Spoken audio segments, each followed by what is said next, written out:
ಇಲ್ಲಿ ನಮ್ಮನ್ನ ಬಿಡ್ತೀರ ನೋಡೋಣ, ಬಿಡಲ್ಲ. ನೀವು 40 ಜನ ಪೊಲೀಸರು ಒಂದು ವ್ಯಾನಲ್ಲಿ ಇರ್ತೀರ, ಅರೆಸ್ಟ್ ಮಾಡಕ್ಕೆ 40 ಜನ ಹೋಗಿದ್ದೀರ. ಈ ಹುಬ್ಳಿಯಲ್ಲಿ ಏನಾರ ಟೆರರಿಸ್ಟ್ ಆಕ್ಟಿವಿಟಿ ಆದ್ರೆ 4 ಜನ ಹೋಗಲ್ಲ ಪೊಲೀಸರು, 4 ಜನನೂ ಹೋಗಲ್ಲ. ನಾನು ಹೋಗಲ್ಲ ಅಂತ. ಇವ್ರನ್ನ ಅರೆಸ್ಟ್ ಮಾಡಕ್ಕೆ 40 ಜನ. ಅದೇ ಕಾರ್ಪೊರೇಟರ್ನ ಅವ್ರ ಮೇಲೆ ಕಂಪ್ಲೇಂಟ್ ಆಯ್ತು. ನೋಡಿ ಹೆಂಗೆ, ಇಲ್ಲಿ 2 ಟ್ಯಾಲಿನೇ, 2 ಪಕ್ಕ ಪೊಲೀಸರು ಒಳ್ಳೆಯವರು. ಎಲ್ಲ ಪೊಲೀಸರು ಏನು ಕಳ್ಳರಲ್ಲ, ಕೆಲವರು ಮಾತ್ರ ಕಳ್ತನ ಮಾಡಿದ್ರು 7 ಕೋಟಿ ಅಷ್ಟೇ. ಎಲ್ಲರೂ ಕಳ್ಳರೇನಲ್ಲ. ನಾನು ಹೋಮ್ ಡಿಪಾರ್ಟ್ಮೆಂಟಲ್ಲಿ ಬಂದು, ಆದರೆ ಇಲ್ಲಿ ಏನು ಮಾಡಿದ್ರು ಇನ್ಸ್ಪೆಕ್ಟ್ರು, ಇವ್ರನ್ನ ಒಬ್ಬ ಕಾರ್ಪೊರೇಟರ್ ಕಂಪ್ಲೇಂಟ್ ಕೊಟ್ಟ ತಕ್ಷಣ 40 ಜನ ಕಳಿಸಿ ಅರೆಸ್ಟ್ ಮಾಡಿಸ್ತಾರೆ. ನಾನು ಕೇಳ್ತೀನಿ, ಏನು ಕಾಂಗ್ರೆಸ್ಸು ಪೊಲೀಸ್ ಸ್ಟೇಷನ್ನು ಕಾಂಗ್ರೆಸ್ ಆಫೀಸಾ? ಕಂಪ್ಲೇಂಟ್ ಕೊಟ್ರಲ್ಲ, ಎನ್ಕ್ವೈರಿ ಮಾಡಿದ್ರ, ನೋಟಿಸ್ ಕೊಟ್ರ, ಏನು ಮಾಡಿದ್ರಿ? ಏನೂ ಇಲ್ಲ. ಏಕಾಏಕಿ ವ್ಯಾನ್ ತಗೊಂಡೋದ್ರಿ, ಅರೆಸ್ಟ್ ಮಾಡಿದ್ರಿ, ಬಂದ್ರಿ. ನೀವು ಸತ್ಯ ಹರಿಶ್ಚಂದ್ರ ಆಗಿದ್ರೆ ನೀವು ಅದೇ ಇನ್ನೊಂದು ಕಂಪ್ಲೇಂಟ್ ಬಂತು ಕಾರ್ಪೊರೇಟರ್ ಮೇಲೆ. ಯಾಕೆ ಅದೇ ವ್ಯಾನ್ ಹೋಗ್ಲಿಲ್ಲ? ಕೆಟ್ಟೋಗ್ತಿತ್ತ ವ್ಯಾನು? ಪೆಟ್ರೋಲ್ ಇರಲಿಲ್ವ ವ್ಯಾನಲ್ಲಿ? ಪೊಲೀಸರು ಇರಲಿಲ್ಲ? ಗತಿ ನಿಮ್ಮ ಯೋಗ್ಯತೆಗೆ ಅಷ್ಟು ಬೆಂಕಿ ಇಕ್ಕಿದ್ರು, ಗತಿ ಇರಲಿಲ್ವಾ? ವ್ಯಾನ್ ಕರ್ಕೊಂಡೋಗಿ ಅವ್ರು ಕರ್ಕೊಂಬಂದು ಸ್ಟೇಷನ್ಗೆ ಬಿಟ್ಟು ಆಮೇಲೆ ಯಾವ ಕೇಸ್ ಹಾಕ್ಲಮ್ಮ ಅಂತ ಕೇಳ್ತಾರೆ ಅವರು. ಯಾವ ಕೇಸ್ ಹಾಕ್ಲಮ್ಮ ಅಂತ ಆಯಮ್ಮ ಹೇಳ್ತಾಳೆ, ನೋಡಿ ಸರ್ ನನಗೆ ಬೇಲ್ ಸಿಗಬೇಕು ಅಂತ ಕೇಸ್ ಹಾಕಿ.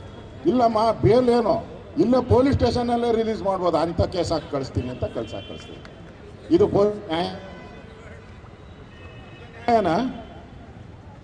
ಅವ್ರನ್ನ ಒಡೆದು ಬಡ್ದು ಎಲ್ಲ ಆಯಿತು, ಅಡ್ಮಿಷನ್ ಇಲ್ಲ ಅವ್ರನ್ನ ಆಸ್ಪತ್ರೆಗೆ. ಈ ಅಮ್ಮ ಫಾರ್ಚುನರ್ ಕಾರಲ್ಲಿ ಹೋಗವ್ರೆ, ಆಯಮ್ಮ ಪೊಲೀಸ್ ವ್ಯಾನಲ್ಲಿ ಹೋಗೈತೆ ಓಡಿಸ್ಕೊಂಡು. ಅವ್ರಿಗೆ ಇಲ್ಲ ಹಾಸ್ಪಿಟ್ಲ್ ಭಾಗ್ಯ ಇಲ್ಲ, ಇವ್ರಿಗೆ ಹಾಸ್ಪಿಟ್ಲ್ ಭಾಗ್ಯ, ಅವ್ರಿಗೆ ಒಡಿಸ್ಕೊಂಡವ್ರಿಗೆಲ್ಲ ಜೈಲು ಭಾಗ್ಯ. ಇದನ್ನ ನಿಮ್ಮ ಇಲಾಖೆದು ಹೇಳಿ, ಇದಕ್ಕೆ ಪ್ರಶ್ನೆಗೆ ಉತ್ತರ ಕೊಡಿ. ಇದು ನೀವು ಮಾಡ್ತಾ ಇರೋಂಥ ಅನ್ಯಾಯಕ್ಕೆ ನಾವು ಪ್ರತಿಭಟನೆ ಮಾಡ್ತಾ ಇದ್ದೀವಿ. ಯಾರು ತಪ್ಪು ಅನ್ನೋದು ರಾಜ್ಯದ ಜನತೆಗೆ ಸಿದ್ದರಾಮಯ್ಯ ಅವ್ರ ಕಾಲದಲ್ಲೇ ಇದೆಲ್ಲ ನಡೀತಾ ಇರೋದು. ಸಿದ್ದರಾಮಯ್ಯ ಹೋಗಿ ನಿತ್ಯರಾಮಯ್ಯ ಆಗಿ ಬಹಳ ವರ್ಷ ಆಗೋಗ್ಬಿಟ್ಟೈತೆ. ಇಷ್ಟೆಲ್ಲ ಆದರೂ ಕೂಡ ಸಿದ್ದರಾಮಯ್ಯನವ್ರಿಗೆ ಏನು ಅನ್ಸೋದೇ ಇಲ್ಲ. ಏನು ಹೇಳ್ತಾರೆ ಪೊಲೀಸರು ಅದನ್ನು ಕೇಳ್ಕೊಂಡು ಸ್ಟೇಟ್ಮೆಂಟ್ ಮಾಡ್ತಾವೆ. ಇವತ್ತು ರಾಜ್ಯದಲ್ಲಿ ಕಾನೂನು ಸುವ್ಯವಸ್ಥೆ ಹಾಳಾಗ್ಬಿಟ್ಟಿದೆ. ಡ್ರಗ್ ಮಾಫಿಯಾ ತಲೆ ಎತ್ತಿದೆ. ಹುಬ್ಳಿಯಿಂದ ಹಿಡಿದು ಬೆಂಗಳೂರುವರೆಗೂ, ಬಳ್ಳಾರಿ ಎಲ್ಲನ ಹೋಗಿ ಡ್ರಗ್ ಮಾಫಿಯಾ ಅವರೇ ರಾಜಾರೋಷವಾಗಿ ಮಾಡ್ತಾ ಇದ್ದಾರೆ. ಎಷ್ಟು ಜನ ಅರೆಸ್ಟ್ ಆಗಿದ್ದಾರೆ ಗೊತ್ತಾ? ಮಂಗಳೂರು ಒಂದರಲ್ಲೇ ಅರೆಸ್ಟ್ ಆಗಿರೋದು 160 ಜನ. ಎಷ್ಟು? 160. ಯಾರು ಅಂತ ಕೇಳಬೇಡ್ರಿ. ಪೊಲೀಸರು ಡ್ರಗ್ ಕೇಸಲ್ಲಿ ಪೊಲೀಸ್ ಅರೆಸ್ಟ್ ಆಗಿರೋದು. ನಾನು ವಿಧಾನಸಭೆಯಲ್ಲಿ ಹೇಳಿದ್ದೀನಿ.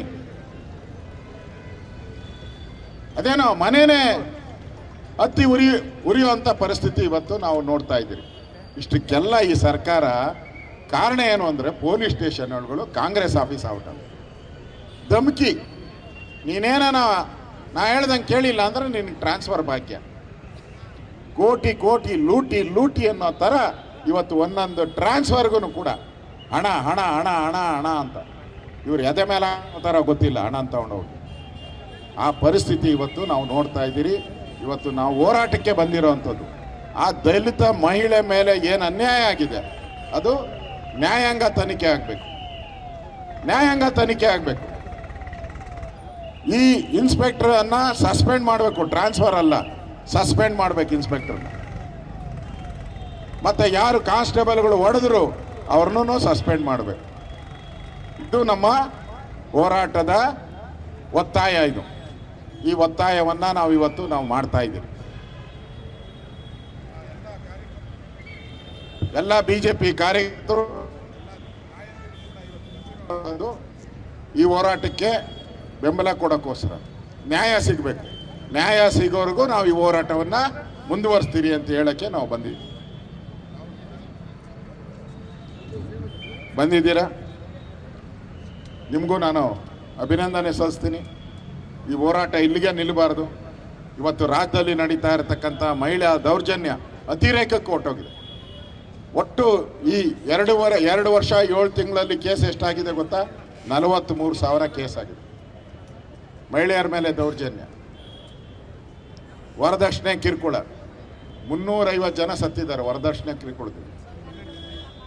ಇದಕ್ಕೆಲ್ಲ ಟೈಮ್ ಇಲ್ಲ ಈ ಸರ್ಕಾರಕ್ಕೆ, ಇದಕ್ಕೆ ಟೈಮ್ ಇಲ್ಲ, ಸ್ಟೇಟ್ಮೆಂಟ್ ಕೊಡೋಕ್ಕೆ ಟೈಮು. ಅದಕ್ಕೆ ನಾವು ಇವತ್ತು ದಲಿತ ಮಹಿಳೆಗೆ ಆಗಿರ್ತಕ್ಕಂಥ ಅನ್ಯಾಯದ ವಿರುದ್ಧ ಹೋರಾಟವನ್ನು ನಾವು ಮಾಡ್ತಾ ಇದ್ದೀರಿ. ನೀವು ಕೂಡ ಬಂದಿದ್ದೀರಾ. ನಮ್ಮ ಹೋರಾಟ ನಿಲ್ಲಬಾರ್ದು. ನ್ಯಾಯ ಸಿಗೋವರೆಗೂ ಈ ಪೊಲೀಸರ ಪಕ್ಷಪಾತ ಏನಿದೆ ಅದು ತೊಲಗಬೇಕು. ಈಗಾಗಲೇ ಛಲವಾದಿ ಹೇಳಿದ್ದಾರೆ, ಇದು ಇನ್ನೆರಡೇ ವರ್ಷ ಇರೋದು, ಆಗೋಯ್ತು, ಅವಾಗ ಎಲ್ಲ ಮುಗಿದೋಯ್ತು, ಇವ್ರು ಹಣೆ ಬರ ಎಲ್ಲ ಮುಗಿದೋಯ್ತು. ಗೋಯಿಂಗ್ ಔಟ್ ಗೋಯಿಂಗ್ ಸರ್ಕಾರ. ಪೊಲೀಸರು ಅವ್ರ ನಂಬ್ಕೊಂಡೇನ ಹೋದ್ರೆ ನೀವು ಗೋವಿಂದ ಆಗೋತೀರ. ಆಮೇಲೆ ಹುಷಾರಾಗಿರಿ.